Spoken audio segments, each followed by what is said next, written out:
Hey, welcome. Cops React. Mark Kinch, retired CHP. Steve Ferdine, retired San Jose PD. And Scott Castrita, also retired San Jose PD, both from Fugitive Watch. And I am from Stolen 911. A lot going on, a lot to react to. Big day today. Every day. People want to know if we were going to react to a lot of the pardons going on.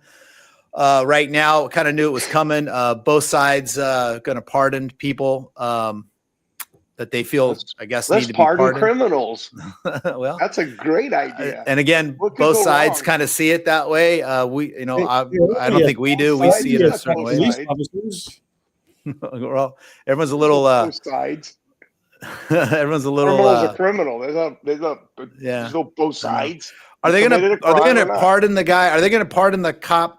I'm sorry. Are they going to pardon the guy who beat the cop with the American flag? Are they pardoning that guy? Sure, of course they will. Well, they said they're not pardoning everyone. I read a thing, so that'd be interesting. It was just the mob shouting they wanted to murder the vice president. Oh, all right. Yeah. That's cool. Okay, well, we got to move on. We're going to talk about, and they've shown a lot of remorse too. Because we haven't shown mercy. They've been very remorseful. Singing. They have a choir and stuff now. Yeah, a lot of remorse. Yeah. Oh well. They said they never do it again. They renounced their membership in the Proud Boys and the Pretty Boys or whatever their organizations are called. They're all turning boys. The Small Man's Club. They're all turning in their black shirts. I know. Yeah. But he loves the cops, man. He loves the military, even though he never served. Yeah. He loves them. And losers. I know. Yeah. I just I can't wait till Sean Ryan or Joe Rogan or one of those podcasters puts the Capitol Police officers on there and interviews them. But I don't think they will. But anyway, yeah. So but this is where we're at. Won by about 3 million votes. People are concerned about eggs and bacon. People aren't worried about accountability. The border. And I will say this, I'm not a Democrat. I'm not a Republican. The Democrats really screwed up the border situation the last few years. They should have moved on it sooner. But a lot of people mad about that. But we'll see what happens. All you can do is take an attitude, whether you are for the new administration or not. I wish them the best. I hope it all works out great. I say releasing a bunch of criminals back into society is a good way to start. I just, we'll see how. I guess we'll be able to review this every year and see where this goes. Yeah. But maybe we'll finally find a party that comes to the center instead of playing to our extremes. Because both parties seem to play to their extremes, and it can. That's my opinion, guys. This is just me. And I agree with that. Yeah. So it's your show. All right. Well, let's talk about the people that we hold accountable or kind of hold accountable. Impersonators. Have you guys ever encountered them? I've encountered a couple. And Steve, have you just real quick, yes or no? No, but it does remind me of a really dangerous situation that poses because a few years ago, I recall a son of a deputy sheriff in San Diego County stole his father's marked patrol car and his .357 Magnum revolver. Him and his buddies went out for a joyride and were parked in a park and shooting at rabbits or something. And a San Diego police officer thought it was a sheriff's deputy and pulled up to him, to talk to him. Like, what do you guys call it in the CHP 1198 style? Yeah. 1199 is emergency, but felony stop. Yeah. Yeah. And so he pulls up to him to talk to him, and the kid shoots and kills the San Diego police officer, and they take off, and it's a mystery. So they eventually find the police officer dead, and the crime scene people immediately recognize the treads, the tire tracks, as belonging to a police car. I can't even remember my 10 codes. I retired in 2019. And I stopped using them. I can't remember which was the felony stop and versus the Yeah, so they immediately recognize it as a police car. So it just immediate suspicion. Now they have to go tire track, like a fingerprint track, all these police cars in San Diego County, CHP cars, San Diego police cars, sheriff's car, trying to find out which car, and cause a lot of hard feelings for cops, thinking, yeah, how dare you suspect me, suspect us of killing another cop. And we're eventually able to. Actually, what happened is the one of the other teenagers told his father what happened, and the father called the police, and they were able to solve the crime. What about you, Scott? Have you ever, just real quick, yes or no, have you encountered a police impersonator before? I have. A matter of fact, Steve, you forget, we had somebody working for us, remember? And they outfitted their car. They had a black SUV. They put white door. They put our logo. Oh, that's right. I'm not going to say the guy's name. They that's put right. Our logo on their door. They went to the police. They told, because the police supply store sold him vests and police stuff because they thought he worked for us. They thought, and he went out driving around until he got pulled over, and I got a phone call saying, "Hey, do you know blankety blank?" And I'm like, "Yeah, I know the guy who works for us. He sells advertisement." And they go, "Well, he's out here pretending that he's a police officer." And he had the jacket that said, weird, man. He had it all. And I was so friggin' embarrassed. And these guys are weirdos. Yeah. It was a little scary. Let's look at a couple, and I've got a couple of my own, but I wanted to go ahead and just maybe look at some of these stories here we have first. Again, most of these stories are at Fugitive. I'll move us over here at fugitive.com. And but I think the one I really want to talk about first of all is Matthew Bennett Connolly, arrested for allegedly impersonating CHP in San Rafael. This is a real quick story. We'll take a quick look at this though. San Rafael police arrested a Richmond man who they say was impersonating a cop. The suspect was reportedly caught driving a car that resembled a CHP cruiser. Police arrested 25-year-old Matthew Connolly yesterday, and officers say they thought that was an older model CHP vehicle until they. So those Camaros, they came out in 2002, I think, when they came out these commercial. Is that what gray? As a Camaro? That's Camaro. Yeah, so it was a Camaro. They came out with white. They call the white CHP cars. We call them polar bears, right? Because they look like big polar bears. So when you ever see a all white CHP car, the CHP call it a polar bear.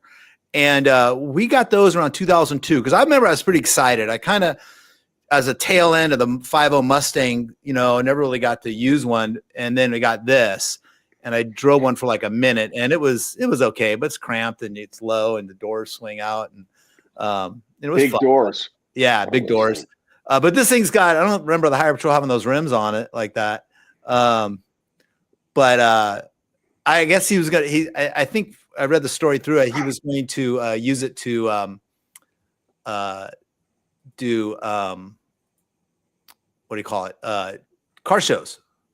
Oh, that was his plan. His plan was to do car shows with it.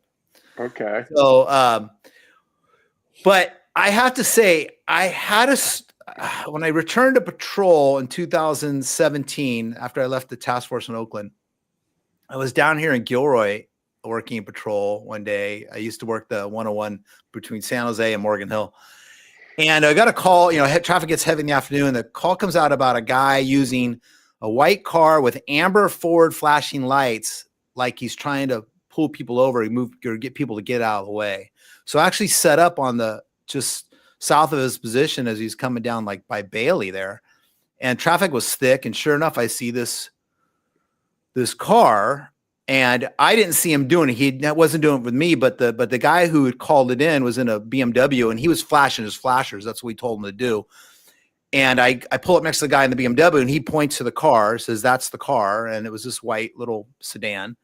And I pull it over, and sure enough, this kid's got like construction traffic monitor stuff on, and he's got like a badge that says like traffic something, and he's got like the gear with the he's got his little like cuff holder, and he's got his little pepper spray thing, and And I'm like, what are you doing? You know, do you have lights on your car? And he goes, oh, well, yeah, you know, I do traffic management. And he goes, were you flashing your lights? I said, were you flashing your lights? Like, well, this guy was like, let me ask him, were you flashing your lights forward?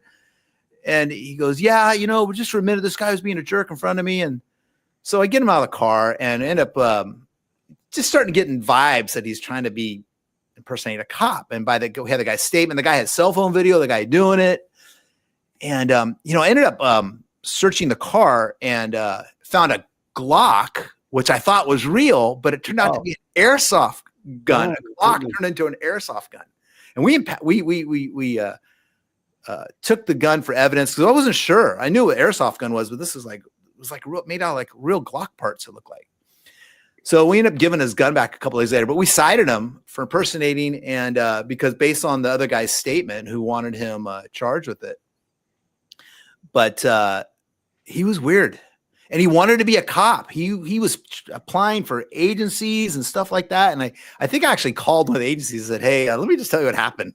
It was just weird, right? Weird. Yeah. But I saw this story on this YouTube channel. This is a Code Blue Cam. This is one of those channels that they do Freedom of Information Acts and they gather up recent footage and then they make videos out of it. I mean, this thing's been seen 2.71 million times since it came out. But check this out. This guy, an on-duty plainclothes sergeant is pulled over by a traffic guy. And so let me show you. Let's see here. Where am I going? We're going to go. Was he on his way to work or what? Yeah, just listen to the story. Here we go. Can you see it? Okay, here we go. Yeah. As they spoke, the sergeant noticed John's tactical belt had a radio mic, a key ring with an Indiana. Okay, so this is the traffic guy here in the yellow, and the sergeant's the guy in the black. He is on-duty sergeant, plainclothes, unmarked vehicle, and now regular patrol officers are showing up because he told them to come out. Okay? State police logo and a black whistle, items commonly used by police officers. Are you a police? And I love how the patrol officer is going to put his dip in, right, with the body camera going. That's just so cop.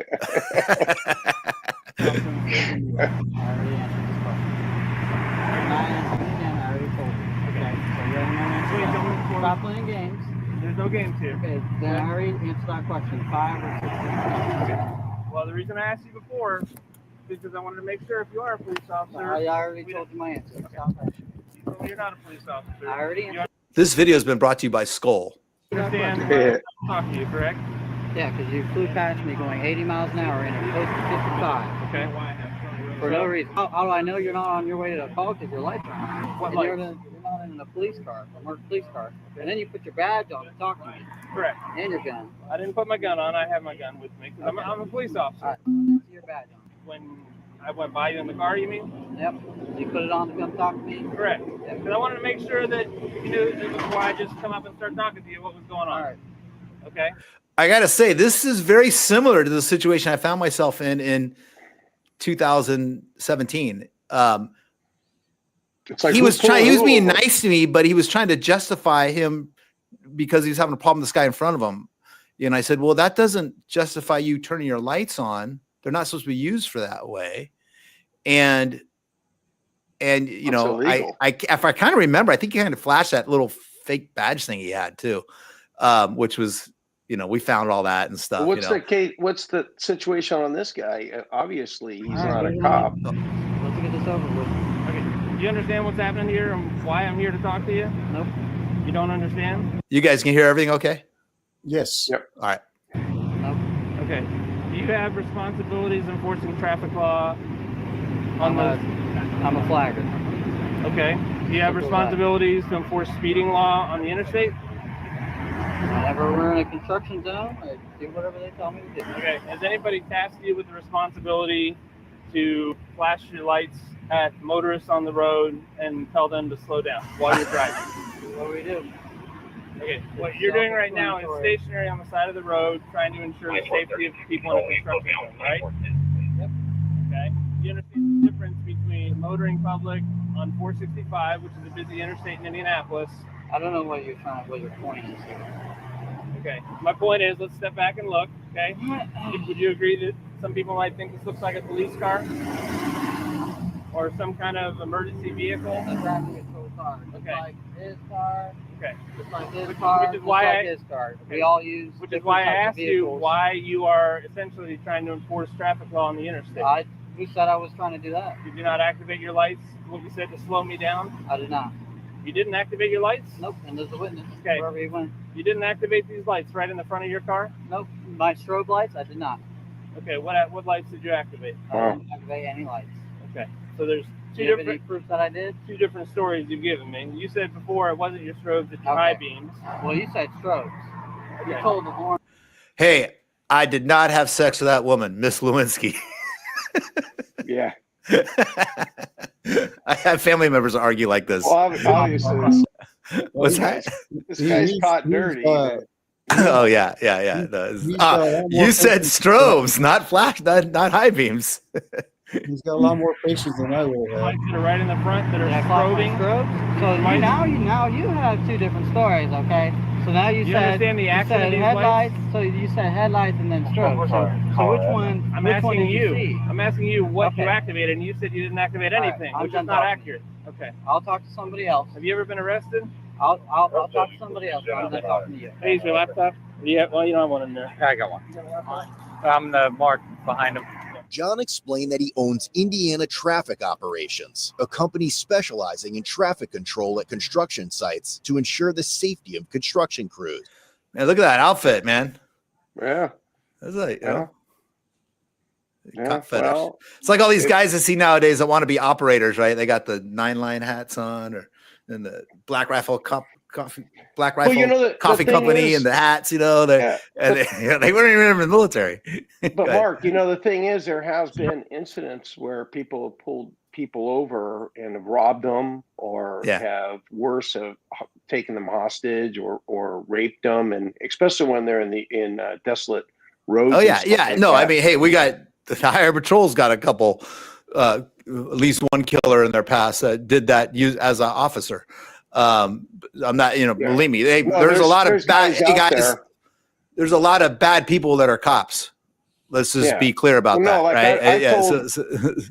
I remember telling my daughter a long time ago, when she drives out in those desolate roads or whatever, if somebody goes to pull you over, don't pull over to, get on the phone, call 911, let them know you're driving, you're scared, you don't want to pull over in the middle of nowhere.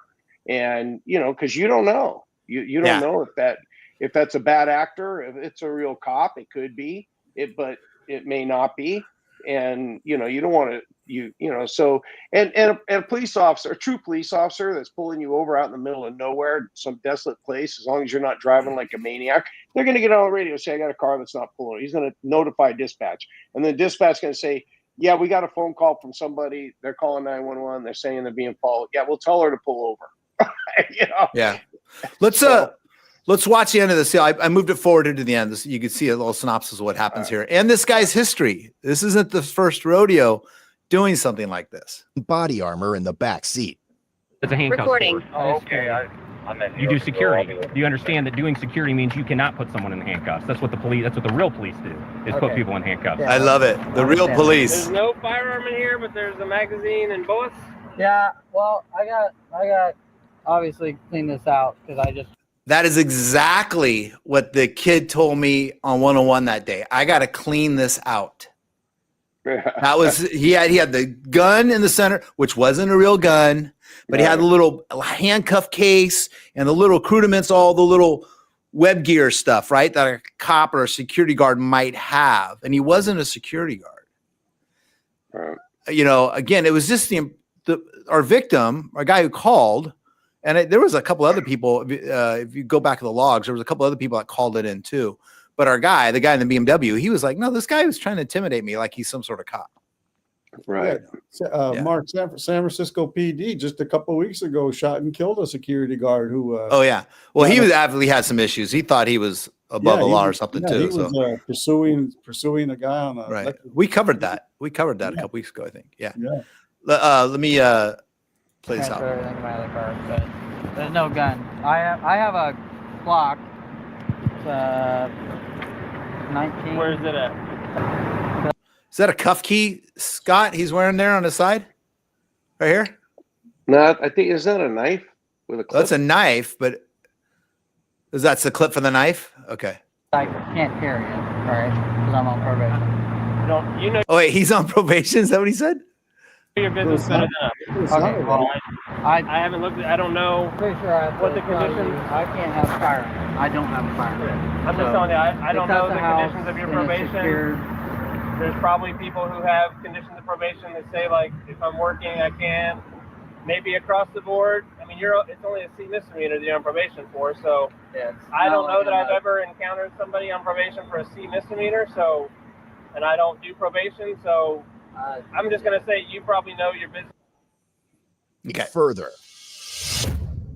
After the incident, the sergeant reached out to other law enforcement agencies to see if they were aware of similar interactions with John. He received a photograph from June 2022 showing John directing traffic for churchgoers leaving a service. The photo had been taken by someone who was concerned that the vehicle John was using resembled a fake Indiana State Police vehicle.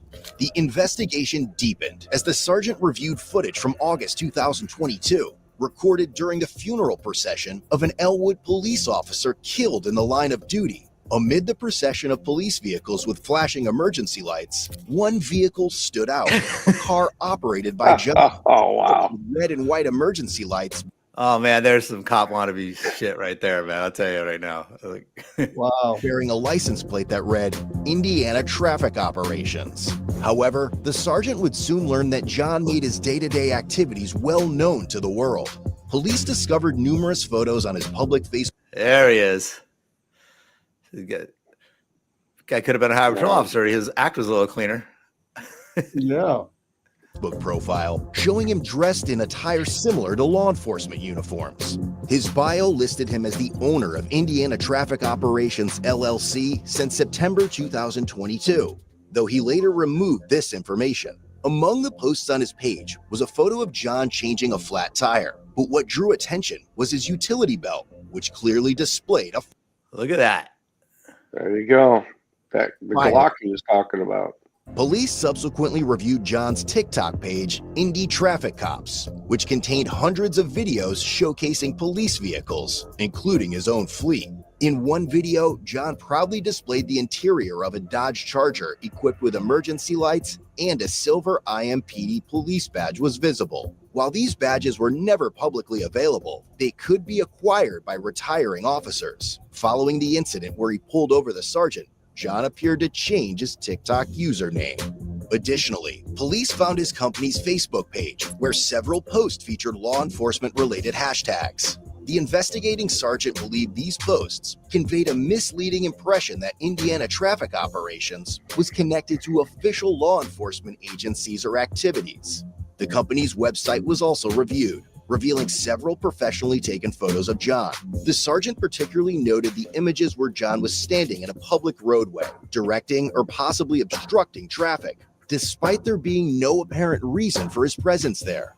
In addition, police found John's Instagram page, where his bio stated he was the owner of a page called Law Enforcement's. The account featured over 2,000 posts displaying law enforcement-related vehicles. Wow. The sergeant conducted a record search too, and confirmed John had never been a police officer with the Indianapolis Metropolitan Police Department or any other agency. However, he had participated in the IMPD's Explorer program as a high school student in 2016, a detail confirmed by old YouTube videos on his channel, along with other law enforcement-related content. With that, his interactions with real police officers stretch back to 2021, when John was stopped for operating a silver Dodge Charger, outfitted with equipment mimicking that of unmarked police vehicles. Items like handcuffs and an Ohio State Highway Patrol sticker were discovered. John was cited and warned about driving a vehicle designed to impersonate law enforcement.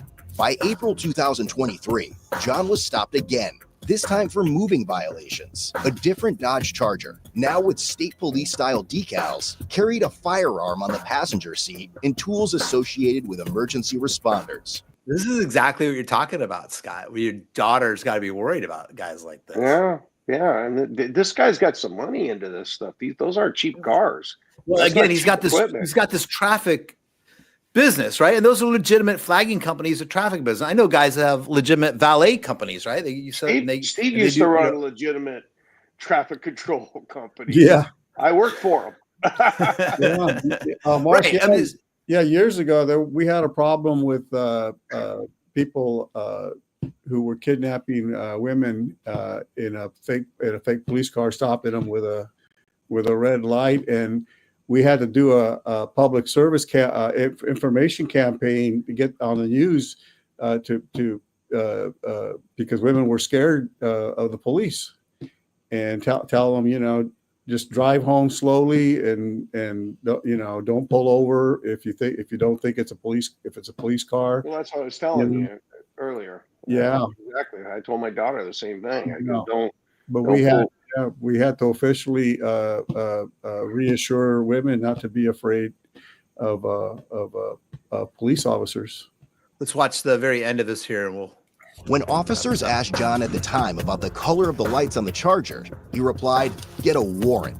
In May 2023, a sergeant reviewed footage from another agency showing John arriving at an accident scene before first responders. He blocked a lane of traffic and walked freely among injured parties, police officers, and firefighters. At one point in the footage, both a police sergeant and a firefighter appeared confused about John's identity and his presence at the scene. The investigation also revealed John had owned 22 vehicle titles, most of which were police models. Only 4 were active at the time of the inquiry.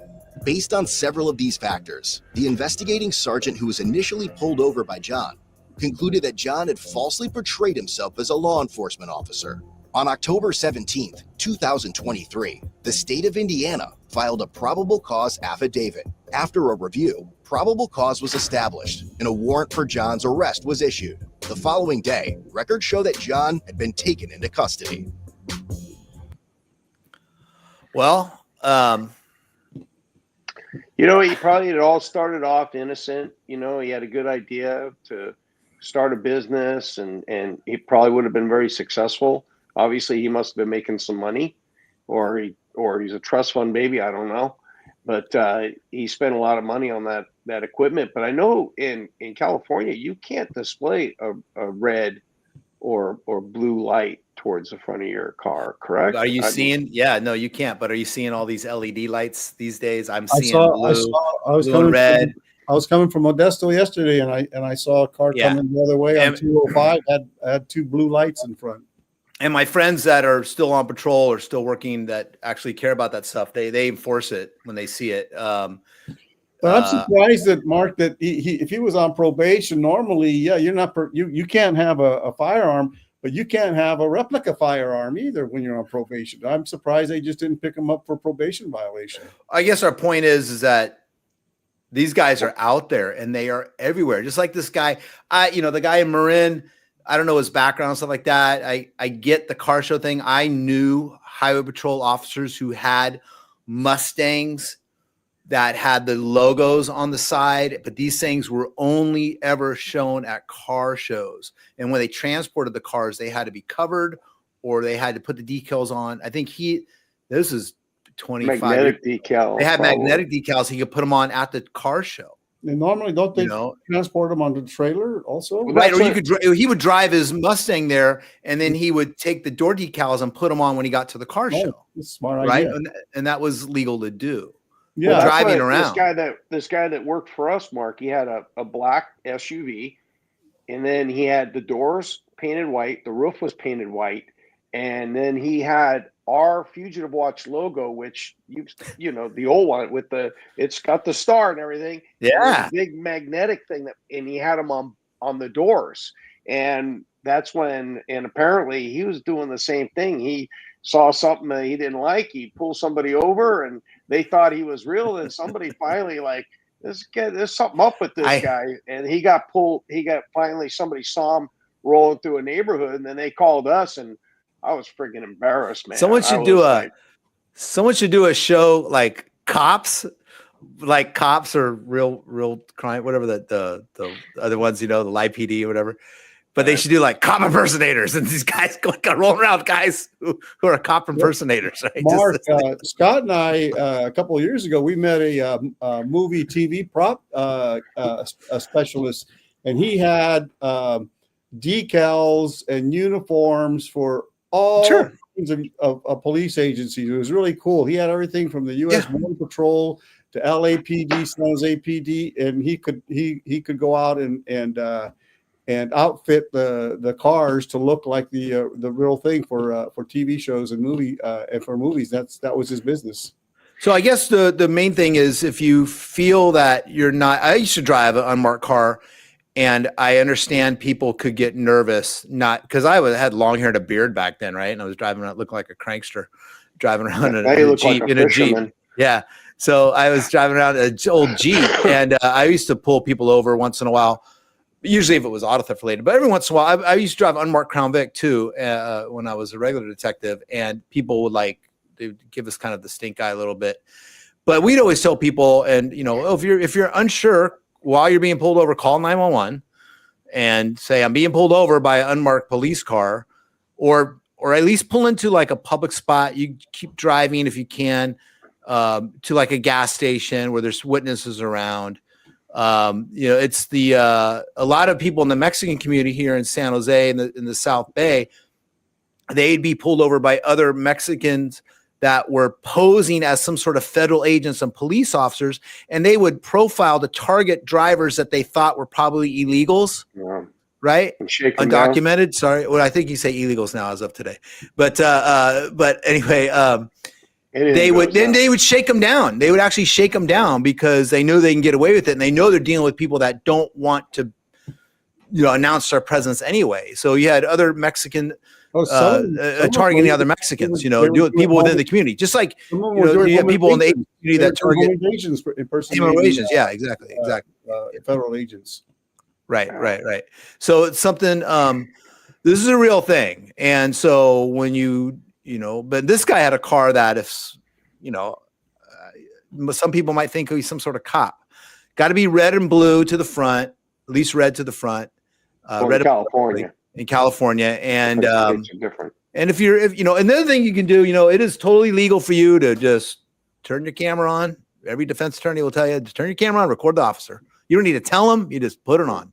Well, I pulled a car over one time. The guy held a badge out the window. He was driving recklessly, and the guy just holds the badge out the window. And I was thinking, even if this guy is a cop, that's pretty freaking pompous. Oh, brother, and I'm pulling him over. And I almost got in a little mini pursuit with the guy, and he got all huffy and puffy when I pulled him over. And I see this badge, and I'm looking, I don't recognize the badge. And I go, like, who are you? And he's telling me, hey, we're on our way. We have a call that we're going to. Long story short, he was the head of a security company. Yeah. He was a retired cop, I find out, but he was retired. He worked for the agency for like 2 years. So what does that tell you? Yeah. And he was bounced out of the agency. Yeah. And I'm like, I go, you don't hold a badge outside your window and expect me to just go, oh, okay. Yeah, you're undercover. You're on your way to something important. Oh yeah, and they would give you a little attitude when when a marked CHP unit would pull over different undercovers from around the county, and then me being an undercover, I would get it from those other agencies. Why'd your boy pull me over? I go, because you look like a turd driving around in a Jeep, which is what you're supposed to look like. And you're going 100 miles per hour, and then I put my badge out the window. I go, yeah, we've been taught that those can be fake. Yeah. So sorry. You have no say here to say, well, I'm going on to a drug investigation. I'm like, I get it, narco dude, you're cool. But I'm just saying, give the patrol guys some respect, right? Mm-hmm. But I can remember being on patrol and I'd be doing carpool, right? Whether you believe in carpool or not, it's a big thing for the highway patrol. We do carpool enforcement. And I would pull in and see a guy in the carpool, and I'd go to pull him over, and all of a sudden that badge would come out. San Jose PD, Santa Clara PD, Santa Clara SO, civilian car, badge come out like that. Yeah.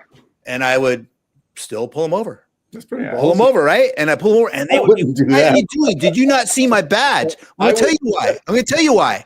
Because you know what just saw it? What happened? 5 people just saw me about to pull over a car, and someone stick their badge out the window. And then if I were to back off and let them go, which is what these cops wanted me to do, guess who would get the complaint? They would call the highway patrol office and give them my license plate number and say, why did your officer give that guy who flashed his badge a break? It happens. So I would have to explain to these narco superstars, hey, dude, you have to understand, it's not just you and me, it's me, you, me, and the public's all watching us. Mm-hmm. So I understand. I may give you a break for driving the carpool lane or whatever like that, but you just can't like, hey, I'm a cop, man. Put my badge out the window. Fuck you. I'm sorry, guys. I'm going to swear about this. It's Whoa. like, I know. Screw these guys. I don't care. What I'm saying is some of the guys, they take it like I'm a cop, and they really take it like they're no, you're not. You're a cop. I get it, but you're not. You have to understand. It's like those street cops I posted on my page about the 3 San Francisco cops all hanging out looking at their phone in a public spot, and they're working overtime. It's a shitty image because they're all sitting there looking at their phone, and and all this crime going on in San Francisco, and these guys are getting paid overtime. Maybe it's all legit, but they were there in public, and it's just a bad look. It's like a cop smoking on the side of the freeway, right? It's a bad look, right? So, it doesn't look good. It's something, Mark, you need to be aware of public image and what people. Mark, I was working plain clothes at the county fair detail, and every day we would meet with all the uniform officers who were working traffic control, all the uniform officers that were working the county fair, so they could see the plainclothes officers and their car, so they would recognize, hey, these guys are cops, so there wouldn't be any mistaken identity. And we would meet like at 11 in the morning. Okay, guys, everybody go get your lunch and then come back so we can start assignments. And not an hour later, we're driving down Tully Road and we get pulled over by one of the motor units. And I got the sergeant sitting next to me, and he walks up to us, and I'm looking at him and going, okay, is this guy serious? Can I see your driver's license? And my sergeant bends over, says, dude, it's us. We just met with you guys 30 minutes ago. He goes, well, I still need to see your driver's license. So brother. So my sergeant says, just go. Okay, just Steve, go ahead, drive. We drove off. The guy was so dumb. Yeah. It's a lot going on. But you always have to remember that the public's watching you. I was at another scene once. Actually, no, I did the follow-up on it. A Mountain View lady flashed a Mountain View badge. She was obviously drunk because of a crash scene down on 101. And there's people around, and she flashed her badge to us, said she was a detective at Mountain View. Well, we were like, yeah, it doesn't really matter. So you're drunk, and you got people around you here that are all seeing it too, but ended up arresting her. And so we gave a courtesy call to Mountain View PD and found out that she had been fired a year earlier. But at that point, we had already booked her in. And but the next day, the sergeant who was in charge of the detail wrote a warrant for her badge. And the next day, we went to her house and confiscated her badge from her because she'd used that to try to pull influence on us at this crash scene. And once Mountain View found out about it, they were so embarrassed. They're like, nah, we fired her a year ago, just like that. So that was 20 some years ago. But all right. So be careful. These people are out there. Yep. All right. So let's go to, hey, you guys ever rescue a puppy on the freeway? That one is how do I say your wheelhouse, Mark? It is not on the freeway. I don't know if I would risk my life, as much as I love puppies. I don't know if I'd risk my life on the freeway. Like some of the most dangerous situations when people are chasing animals on the freeway. I have a video. I'll find it. I have a body cam video of me rescuing a bunch of ducks down on 101, and I just moved them off into the bushes, and I'm sure the coyotes or something got them afterwards, but I did get them off the freeway. I'll find that. I have the body camera footage somewhere of that. Yeah, and you, Mark, as a former CHP, do you recommend this or you do not? Well, let's watch it. I haven't watched it. So all right. Let's watch it. Yeah. It's kind of long, so you're gonna have to. So you're a little puppy here, right? Yeah, you're gonna have to bounce around. It's really long video. Yeah, I know it's hard to just drive by that. I drove. Okay, so what we got here is a Good Samaritan now has parked his car And this is in the fast lane too, right? And he's running out there to try to get the dog. Right. Very, very dangerous. I'm sorry. I understand it, but these guys get. That's what I wanted to get from you. These guys get killed. These guys here. Can you guys see my cursor?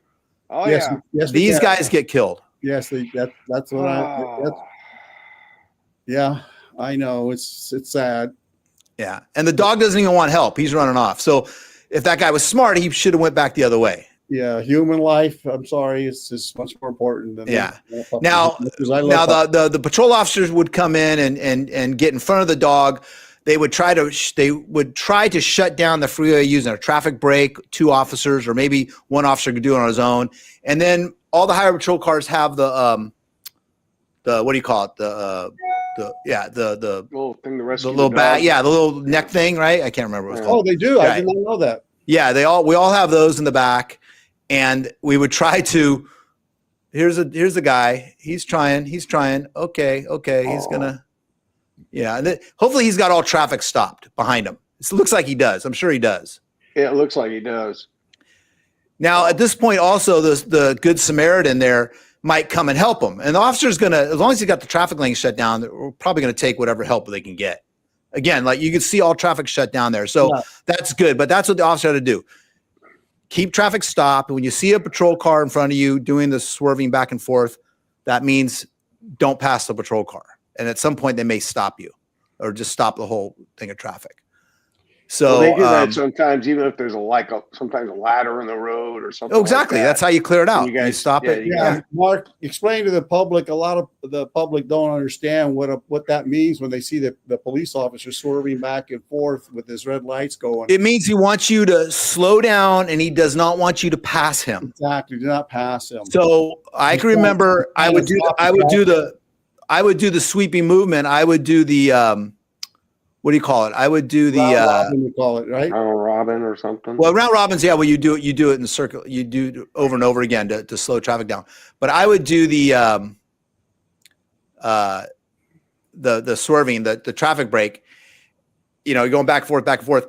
But the cars that get behind you, they slow down and they know not to pass. But then I would go to my left, and there'd always be every once in a while be somebody, usually someone not born here.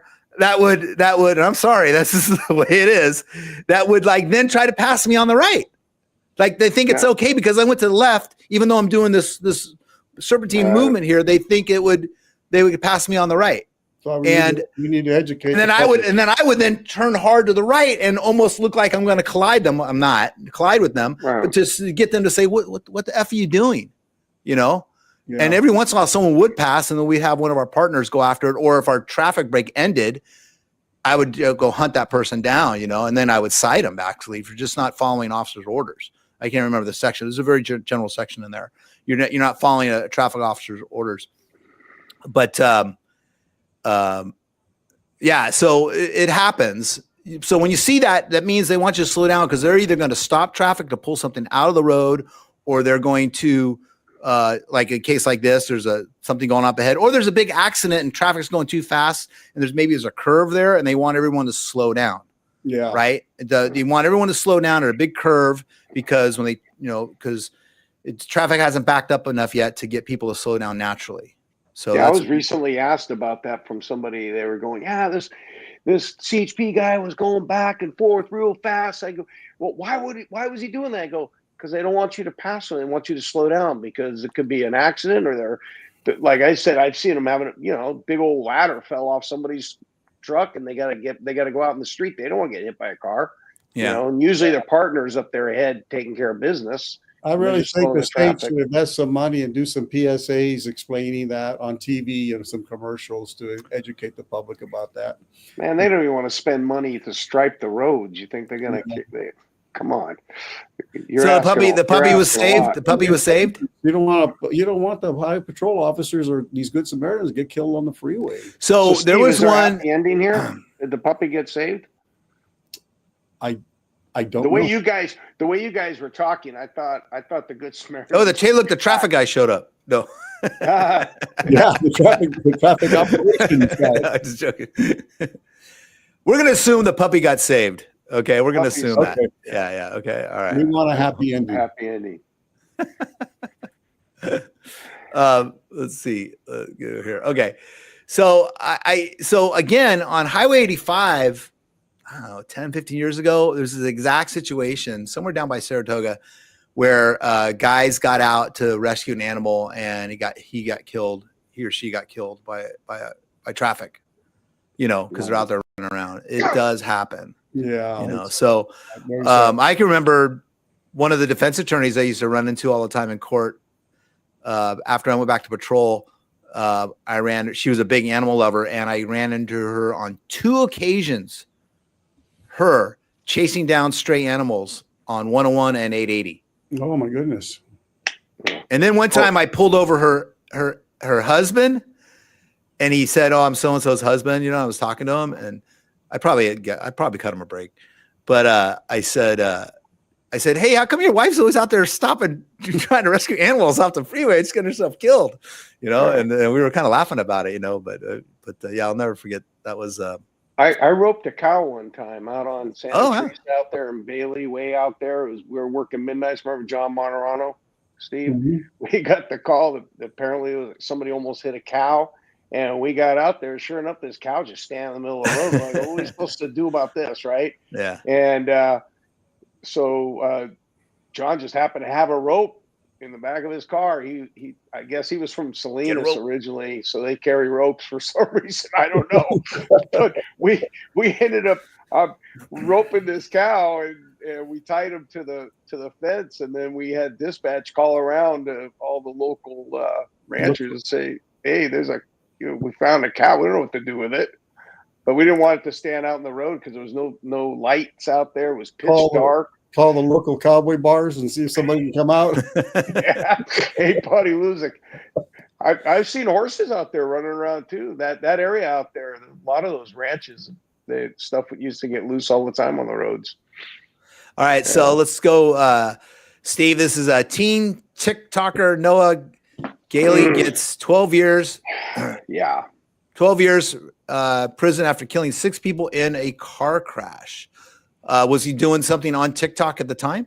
Yeah, so apparently this guy goes around, his TikTok page was him driving fast, driving crazy, and then he would post it, and then he'd tell people, if you could guess how fast I was going, I'm going to send you $25 to your whatever cash account that they have. So apparently this guy, he was doing this all the time, and he ends up ramming a SUV, and the thing flips over a bunch of times. 6 people were killed. And I have to ask this, and I know people are going to get pissed when I say this, but every newscast that I watched on this made a point that the people that were killed were migrant farm workers. They had to make a point about that. And I'm like, how is that a point? Is that supposed to make us feel better that this guy who should have got 90 years, only gets 12 years, and he'll be out in probably 9 on good, and out doing the same. Well, I'm sorry. Was it some sort of point about their immigration status or something like that? Or I don't know. What was the point of that? I watched 3 different news stations. They had to make a point like, well, it was just 6 migrant farm workers that were killed. And so was it like that? That would be weird if it was like that. That's not how they said it, but it was. My feeling was, why did they feel the need to say that? Yeah. It's like saying, well, 6 people died. 6 people, 3 from Apple, and 6 black people. Work at Google. 6 black people. Yeah, it's like, what 6 Asians. Yeah. What was the point in that? And I took offense to it, listening to these. Listening to the news reports on it. And apparently this guy's gone out there doing like 190 miles an hour. He was driving an M series BMW, and and he had all these posts. Let's watch it. Let's watch the video. Let's watch the video. All right. Hi, Jim. Noah Gailey was 17 years old when he rear-ended an SUV at high speed, killing 6 people inside. Had he gone to trial and been convicted, he could have received up to 90 years in prison. But instead, under the terms of his plea agreement, he will only serve a fraction of that. Noah, what do you have to say now to the victims' relatives? We're not going to make any comments, Mr. Pelfrey. Thank you. Why is this a fair way to wrap up this case? He could have gotten 90 years in prison. He's getting 12 and a half. Noah Galley, now 20 years old, said nothing as he left the courtroom after agreeing to a plea deal that carries 12 and a half years in prison, followed by 7 years probation. 3 years ago, in January of 2022, just before 11 o'clock at night, Galley was driving his BMW at over 150 miles an hour down State Road 7 near Delray Beach. He rear-ended a small SUV, causing it to swerve into the median and roll over multiple times. 5 of the people in the car were declared dead at the scene, and the 6th died in the hospital. Prosecutor Al Johnson spoke to us outside court. Why is this a fair resolution to this case? We have a 17-year-old who is accepting responsibility. No amount of time will bring back the victims for their families. Relatives of the victims did not attend today's court hearing, but Johnson says they agreed to the plea deal. The victims all have written to us that they do. Gee, I wonder why they agreed. Some of them didn't even want him to go to jail at all.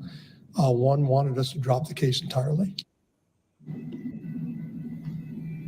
And I'm told that Galley will likely serve at least 85% of the 12-and-a-half-year prison sentence. He's expected to turn himself in February 3rd to begin serving his time. So some of the family actually didn't want him even charged? Yeah, I mean, why do you think? I'm sure they threaten the family if you show up to court and you want to testify. I mean, you can only imagine what they. Apparently, his family is a wealthy family, and so I suspect that that there may have been some.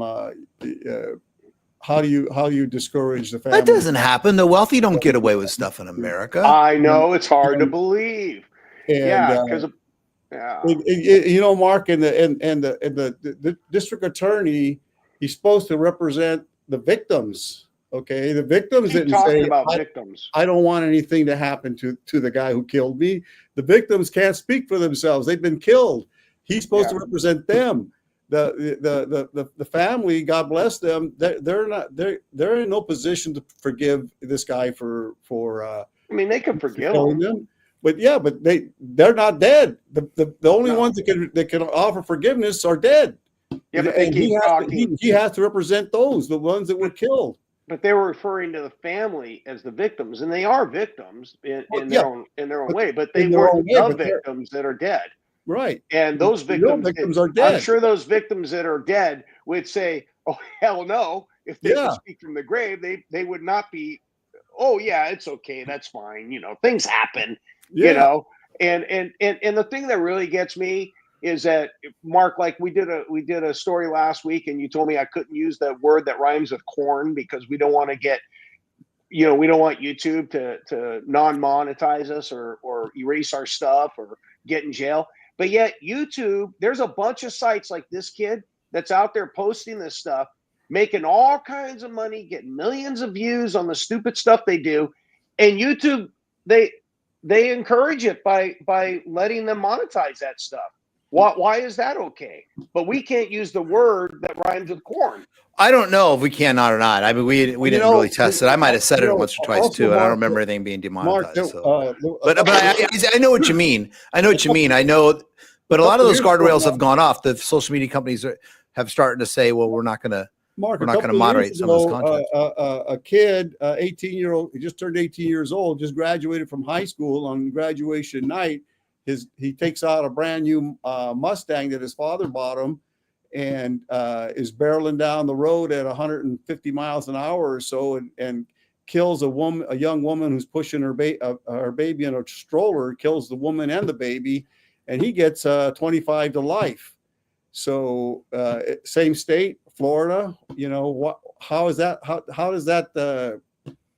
It just doesn't make sense. This guy kills 6 people who happen to be farm workers, and he gets not even 2 years per Okay, life. So now I understand a little bit better now, because what the implication is that because they're farm workers, he's only getting 6 to 12 years or whatever, right? You know, versus I'm just going to tell you, if you watch, that was just one newscast. I watched 3 other newscasts. How does the other kid get 25 to life? Right. No, I didn't understand I understand the plea deal.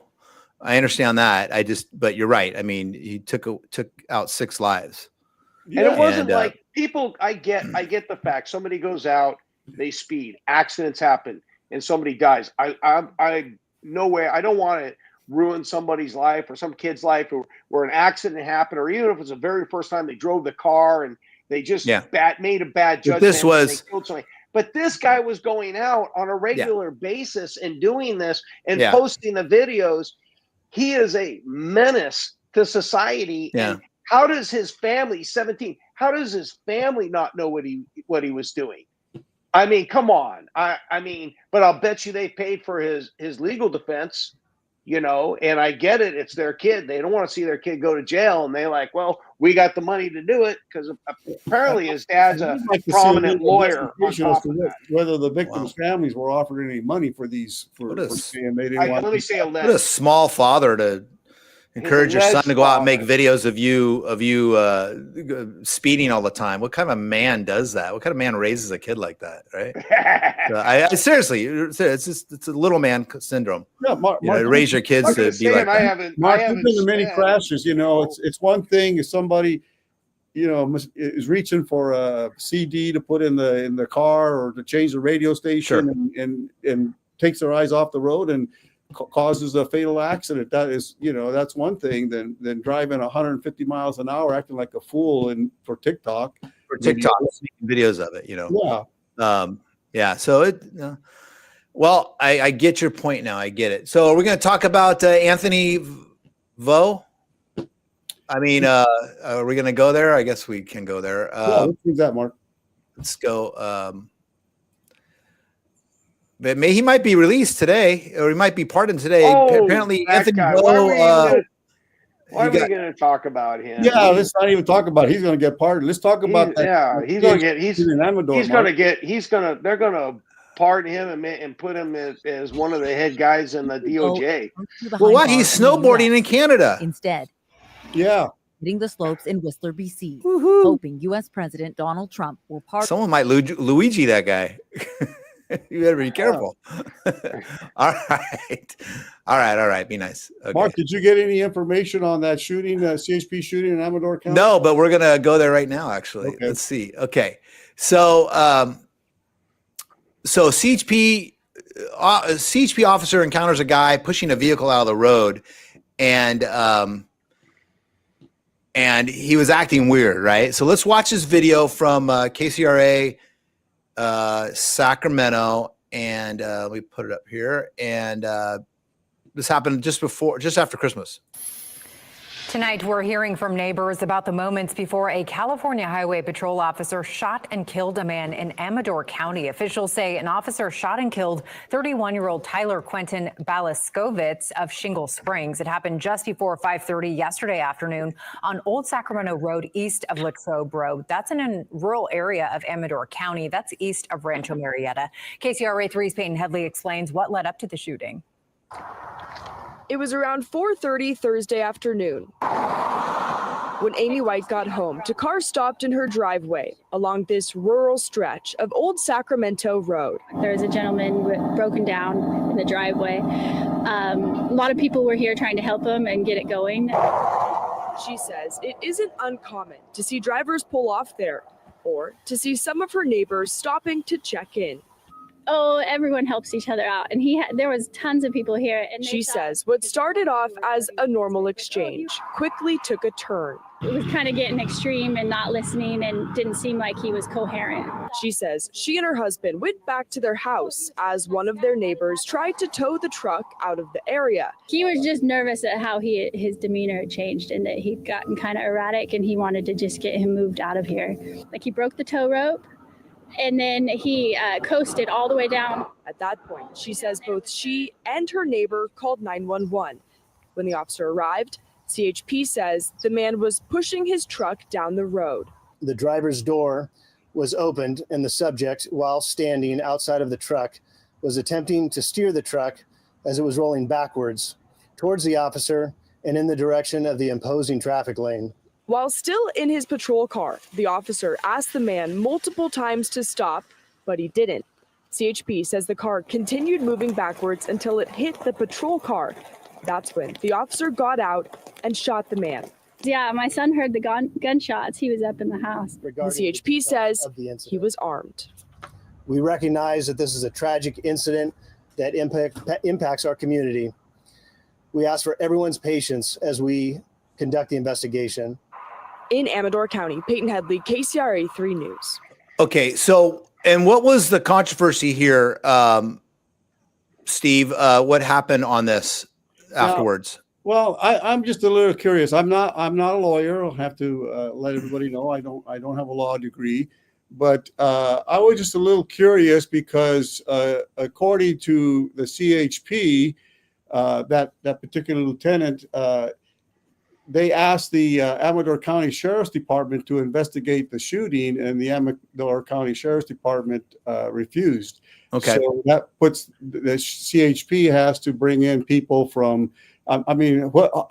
Okay. I don't know if you've ever been to the Amador County substation of the CHP, but how many officers do you think they have out there, and do they have yeah, I'll explain it to you how it works. So all CHP shootings, people from the Golden Gate Division or whatever. No, I believe that's Valley Division, I think. Okay. I'm not sure. So Valley Division is going to have their own investigators that are assigned to the whole division, just like Golden Gate does, or Southern Cal does, or Northern Cal does. They all have their own investigators. Like, I was one. I was at Oakland and Santa Clara. I was an investigator for the area, for the Bay Area, but I mainly worked Oakland or San Jose. But when they have a shooting like this, the Highway Patrol always send its own shooting team out to do a shooting investigation. Now, generally, if it would have happened in San Jose's jurisdiction, maybe San Jose PD would have taken the lead as to investigate the shooting, but the Highway Patrol learned their lesson years ago, and they're always going to do their own parallel investigation. They're going to sit there side by side with that other agency's investigators to make sure there's nothing missed, and to assist maybe that agency to help them understand Highway Patrol procedures.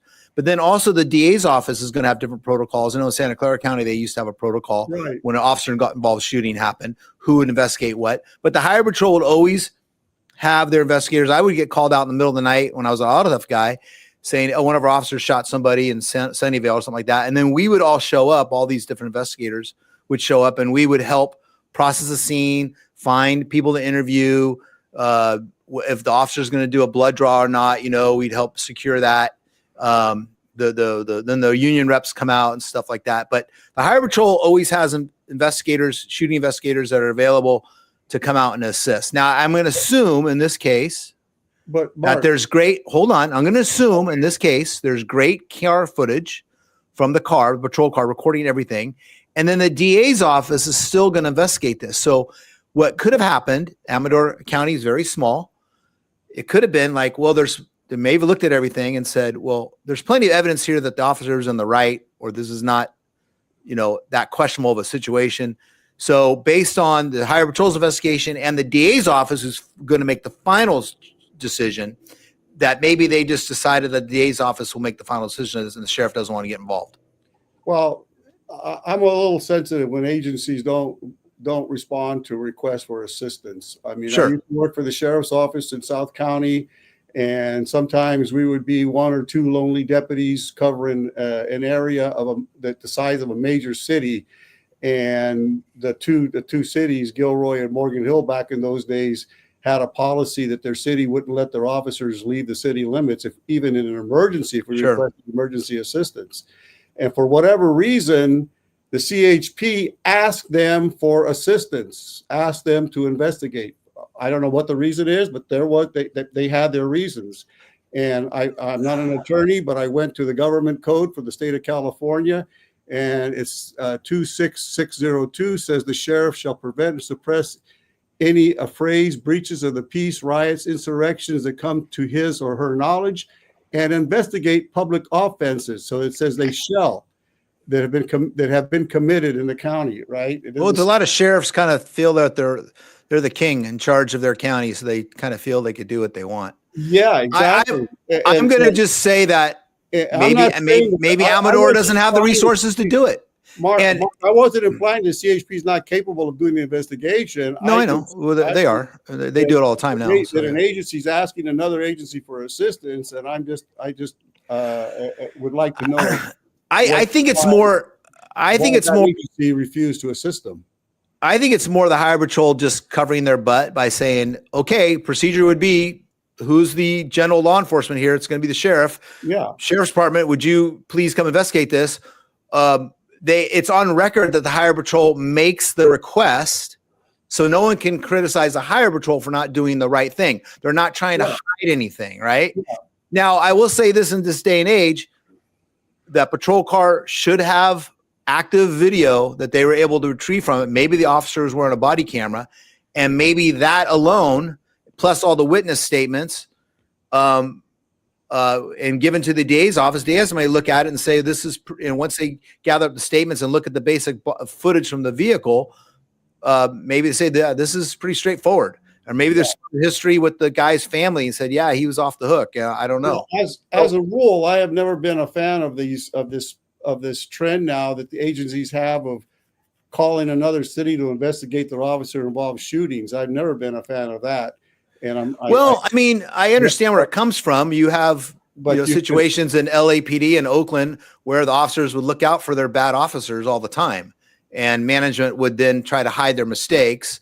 So I get the transparency where you might need another agency to come in and that's why the DA's offices, like in Santa Clara County, has a procedure to handle all involved officer shootings. Now I can remember. One of the San Jose homicide detectives would come in and talk to us and say, okay, if we ever get in a shooting, if you guys ever get in a shooting, this is going to be the procedure. If it happens in San Jose, you're going to come down, we're going to interview you. And then our rep would walk in. He was an old motor, Wally. He'd come in and he goes, I'm telling you right now, you don't listen to a word this guy's saying. If they tell you go down to the police department, you tell them, no, you're going to do the interview here at the office. You're not going to the police department to do the interview. And we would all laugh because this homicide detective in his suit was saying one thing, with his orders from the county and the San Jose homicide.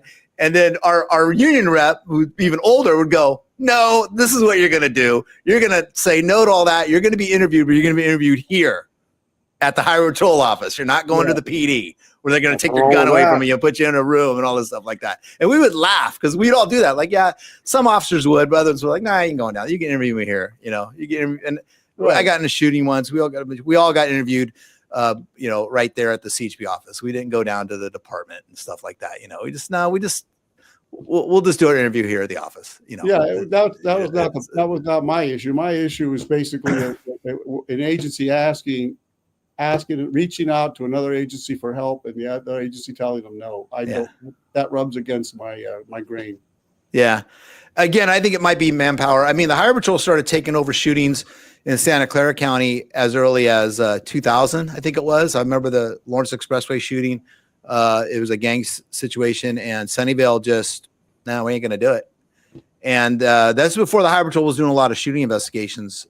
They were getting ramped up in their assisting investigations, the parallel investigations I was telling about. But as far as being the primary, that was the first time I remember them being a primary on something when I was on, was this gang shooting on Lawrence Expressway, which we did a great job and we got a convictions on. Now the Highway Patrol has fully trained units, homicide schools, and there's they send you to homicide school and everything else. And now they have a detective level rank within the CHP, at least pay wise, where it's coming, where they have these guys that they may even start wearing suit and ties, where these guys are going to have that look. That's the discussion going on in the Highway Patrol right now. Where they're going to start going out to these shootings in Oakland, the Highway 4 corridor all the time. Well, I was out there doing surveillance for the wire teams, all these gang members, because the Highway Patrol was leading all those investigations of all these freeway shootings. And now there's investigators that specialize in that. Yeah. And that's what they do. So you just heard the other day about the Highway Patrol making arrests on a shooting that happened a couple months ago. Right. And that's their full-time job is to do that. Right. Because a lot, especially Oakland, right? Can you imagine getting a shooting on the Oakland freeway? Oakland PD's not, I'm sorry, they're not going to do shit. They're not. Oakland doesn't. They got so many shootings. They don't. I don't even think they're not going to. Yeah, and the Alameda SO is not going to do it. So the Highway Patrol's got to do it themselves. and they got to do their shooting investigation, where people shoot at each other, and rightfully they should. They are the state police, but it's been a transition for the last 30 years, and it's gotten up to speed now. Transition. Yeah, because I remember when your investigative unit was just people handling traffic accidents, traffic crashes. Sure. Getting complaints on producers, they didn't know they didn't have a clue how to investigate a homicide. Well, remember the first thing that happened in 1994, it was forced on you guys. Well, the mandate was different. The mandate was different though, Steve. The mandate was different before 1994. Highway Patrol were not peace officers in the real sense. They were traffic officers. 1995 is when they made the change. In 1995, it switched. All the badges, my badge, I came on after that. My badge says peace officer. Sitting right over there. And your website, the CHP website still says the primary focus of the Highway Patrol is traffic. Sure, that is their primary focus. That's true.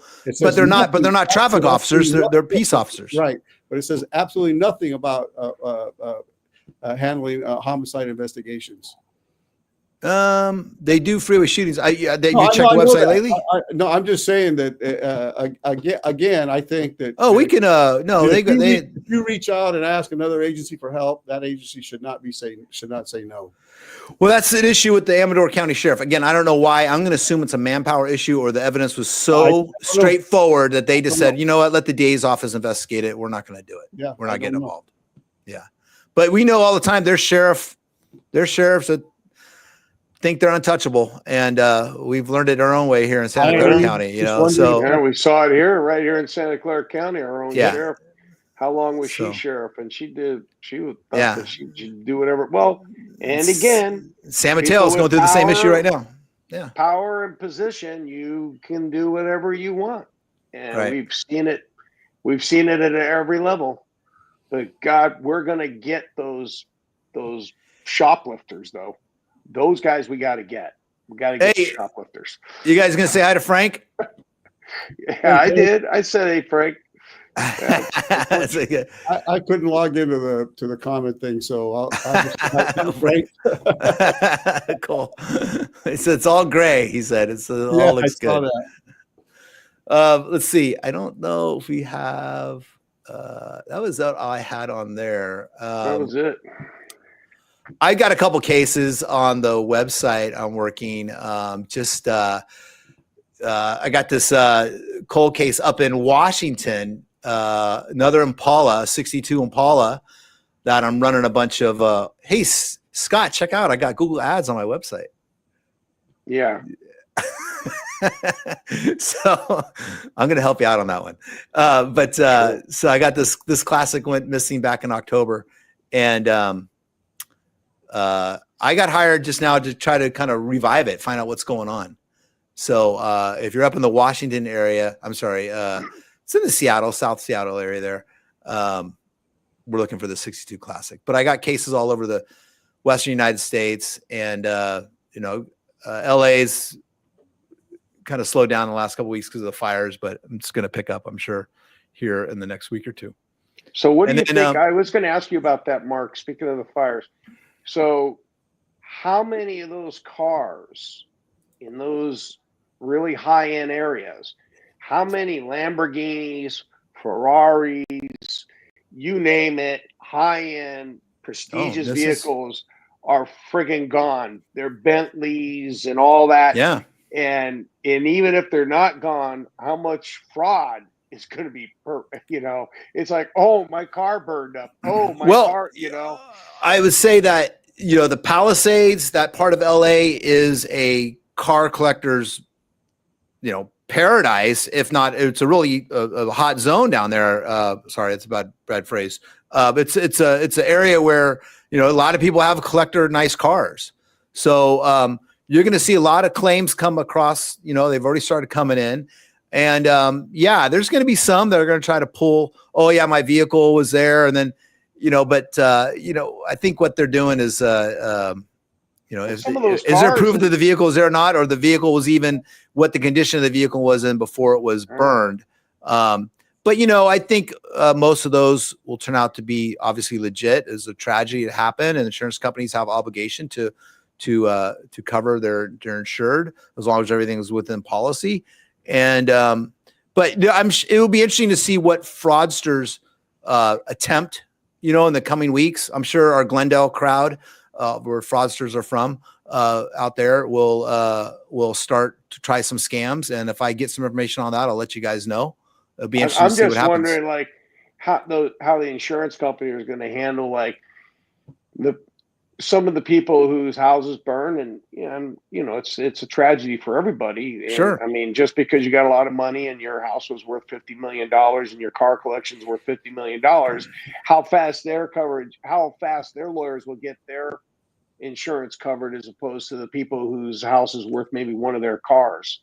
Well, I think the insurance company, no matter if you're rich or not, they're only going to want to pay out what they can get away with paying out. So you're going to have attorneys against attorneys.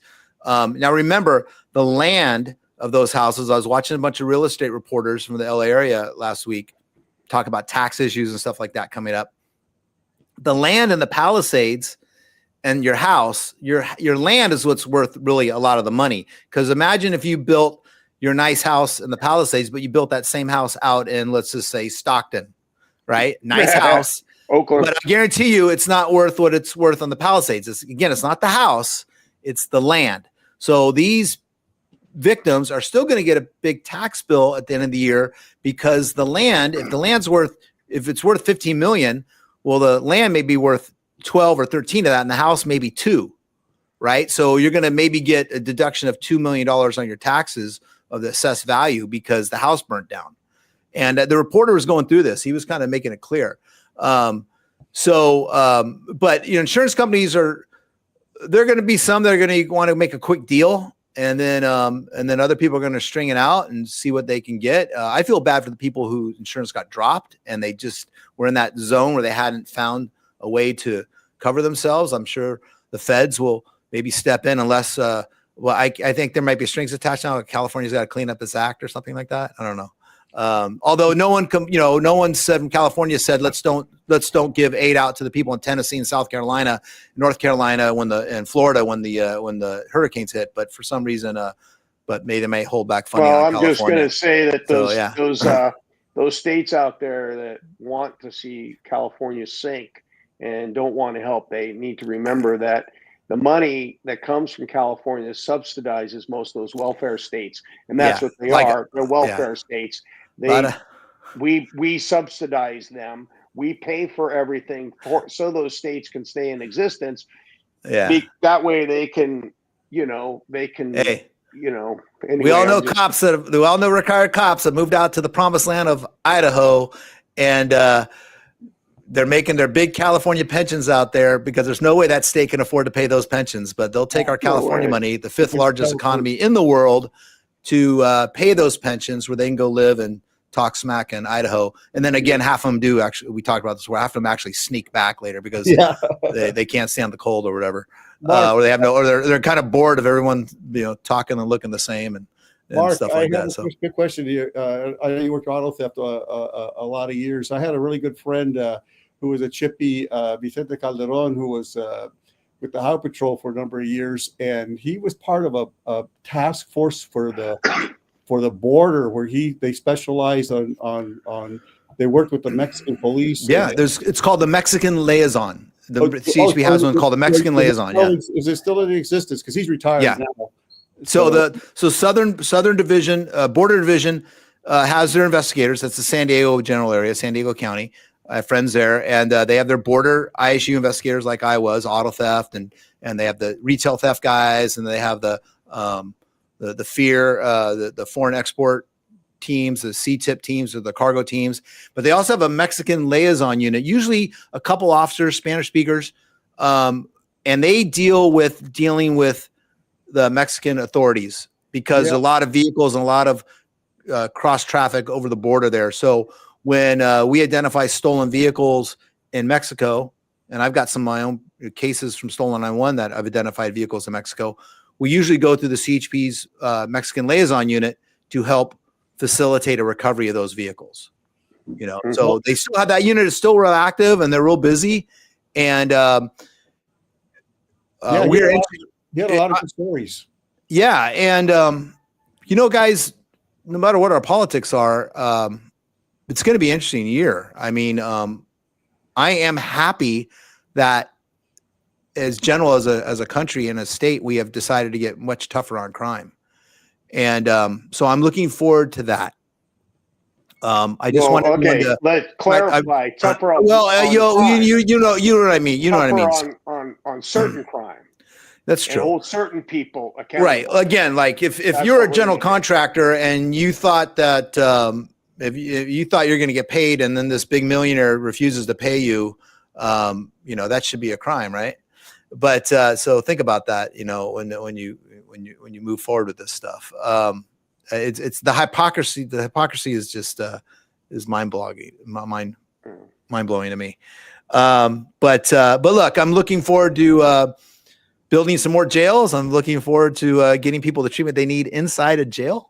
I'm looking forward to bail coming back. Where we can, people have to post bail.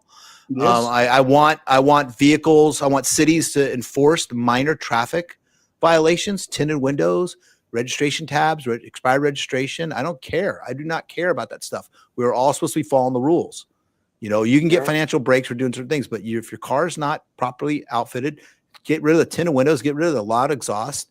Or if you're going to have to do it, that's fine. Just expect to be pulled over and be messed with by the cops. Doesn't mean you have to get a ticket, but the cops should be checking you out, making sure all your paperwork is in line and you're not committing crime. And those license plates belong to your vehicle. So if you go into a store, I went on vacation in Germany when I was in my 20s, and I was amazed at how the cars over there. There's no jalopies on the road. I mean, they're really serious about it. They do their annual inspections. They're not only inspecting your smog, they're inspecting. There's no dents, and the car's got to be a really good. I think it might be the same. My son was over there recently, but when I was stationed in Japan in the 90s, you couldn't do. The military had some exemptions, but the Japanese couldn't have a car over 4 years old. Generally, they had to have newer cars, and there was no real jalopies driving around. I didn't see any jalopies in Germany. yeah. I don't know if it's the same. Maybe it is, but that was back in the 90s. Yeah. You couldn't have anything over 4 years old. The general population. Those are the cars that you drive on the Autobahn. They have to go through an inspection. I think that's Scott. When you buy your BMW, you should buy it from Germany. You can go buy it, and then you can go over there and you can pick it up at the factory and then drive it on Autobahn, and they'll ship it over. Yeah, he did that. He's extremely wealthy, and what he did was because he had the money, he went to Germany, and BMW put him up in a nice hotel. He went and picked up his car. He drove it out on the Autobahn. He enjoyed it, and then they shipped it back as a used vehicle. And so then he didn't have to pay all the taxes and the fees and everything. So that's what my plan is. I'll drive my next car on the Autobahn. Okay, so again, Scott and Steve can be found at fugitive.com. Fugitive Watch. I've been running the website since 1992. Scott, did we disparage any? How does the word? Did we disparage anybody? Disparage anybody here today? What should we say about that? I don't think so. Well, Mark, we want to remind everybody that anybody you see on Fugitive Watch on any of our platforms, whether it's the website, Facebook, or our podcast, is to be considered innocent unless proven guilty in a court of law. And if you see any of these people, do not make any attempt to arrest, apprehend, or detain them. Law enforcement may consider some of these people to be extremely dangerous. If you recognize anybody, send us a tip at tips@fugitive.com. And also, like the kids say, smash that subscribe button and the like button. So, look, does that mean by doing that? Hey, can we call people who are pardoned still? Can we still call them felons and pieces of shit? Yeah, I believe, but I'm not an attorney, Mark, but I believe if you accept a pardon that you're acknowledging that you committed the crime. No, not necessarily though, because some pardons are pre-pardoned for people that are to stop people from going after them when they haven't committed a crime. So it's like, well, I guess we'll just pardon you for everything. I think I remember Matt Gaetz was asking for a pardon back at the end of the first Trump administration, right? Remember that? Yeah. but he was asking for a specific. He wanted to be pardoned for everything. Yeah. And now it doesn't matter. Well, now it's just all been politically weaponized. And well, hopefully, listen, man, if you're a lover of cops, appreciate that. Just be critical of the guy who beats a cop with the American flag. Okay, be critical of that guy. Don't give in on that guy. Make sure that guy stays in jail, please. All right. You don't want like Luigi coming after him or something, right? Yeah. So yeah. Anyway, so fugitive.com, and you can find me at Stolen 911. If you need a private investigator or something, you can find me there. I generally do a lot of car stuff. And yeah, check out my cool Google ads on my website. Yeah. Nice. Yeah, nice. Okay. Scott. We won't mention you work for Google. I don't work for Google. Yeah. Google works. I do get paid by Google by my YouTube channel. So yeah, so that's awesome. All right. So thanks a lot, guys. Be safe, have fun, Mark. And I'll talk to you guys later. All right. All right. Good night. Bye, everyone. Thank you. Next week. Bye-bye.